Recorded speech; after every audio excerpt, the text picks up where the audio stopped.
As I sat in that movie theater, eagerly awaiting the motion picture to start, a McDonald's commercial started playing in the middle of the trailers. I, as well as the people who sat right next to me, thanks for that by the way, were clearly confused. Lack of personal space aside, we were left scratching our heads as to why the hell this was happening. It was a mystery that was surely unsolvable. But whatever was happening here was truly no mystery indeed when compared to what followed those trailers. A calculated, atmospheric masterpiece. Death on the Nile.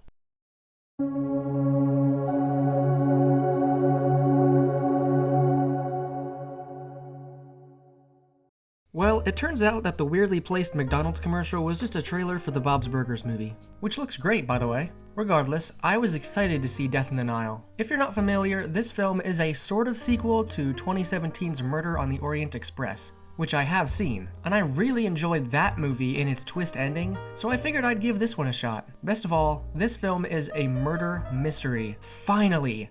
After Moonfall melted my brain last week, I really needed a challenge like this. Yeah, I'm not alone when I say that we watch these movies as a challenge for ourselves. In a sense, we're all trying to outsmart the movie and find out who the killer is before it's revealed. I mean, come on, I can't be the only one who does this, right? No matter, because I've been binging Scooby-Doo episodes for a week in preparation for this big brain intellectual gauntlet. I'm not kidding either. Scooby-Doo Mystery Incorporated is the best incarnation of Scooby-Doo. If you haven't watched it, it's on HBO Max right now. Go watch that series. Well, after you watch this video, please, my watch time will thank you. Let's just get right into the characters. For a murder mystery to work the way it's supposed to, you need a diverse cast. And this team is fantastic in that regard. You have a mixture of family, friends, different occupations and motives.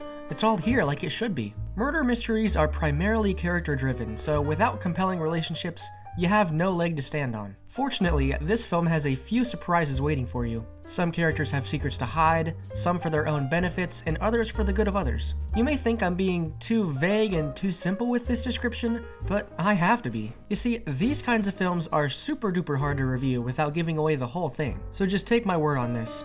You will be captivated by shifting dynamics, motives, and the sheer number of different weapons stowed away on this ship. The point is, there's interesting wrinkles in the story that make it really hard to predict, which is what you want for a murder mystery. For instance, everyone knows it's not the first obvious choice, so then I set my suspicions on who my, third guess would be based on motives alone. And as soon as I decided to do that, boom, that character is dead. Every time you think you know who it is, that person dies, and it's a good way to keep the audience guessing. The movie is very self-aware about who it knows the audience think did it. Or maybe I'm just dumb. Hey pal, you just blowing from Stupid Town? The acting in this film is also superb. Susanna Fielding's character is portrayed to be completely unhinged, and she pulls it off spectacularly. It was to the point where when any other character spoke negatively about her in any sense, I was shitting myself worrying she was in earshot. Now that's good character writing. Gal Gadot, fuck me. Gal Gadot is always a welcome addition to any cast. Her smile always lights up a room.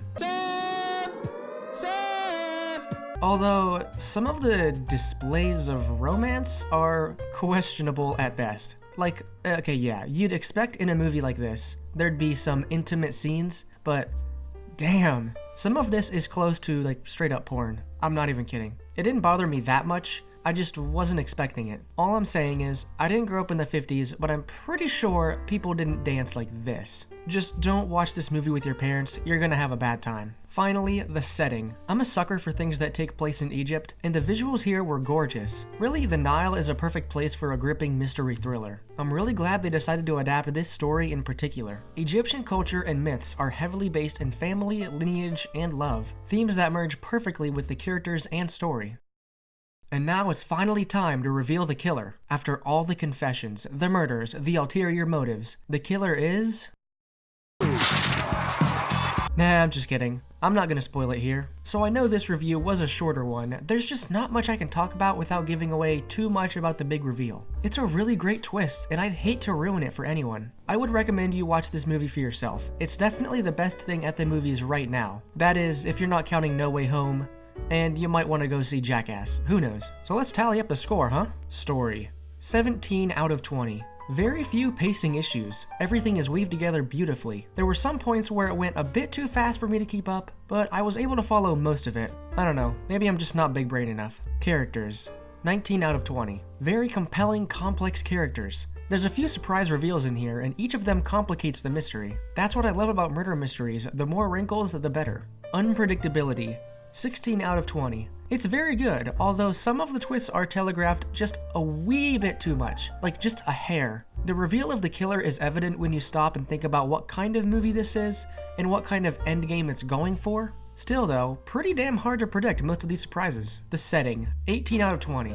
I love the setting of the Nile and Egypt. Since they're on a boat for most of it, it's not always utilized like it could have been, but it's still just as good as the Orient Express. Fun factor.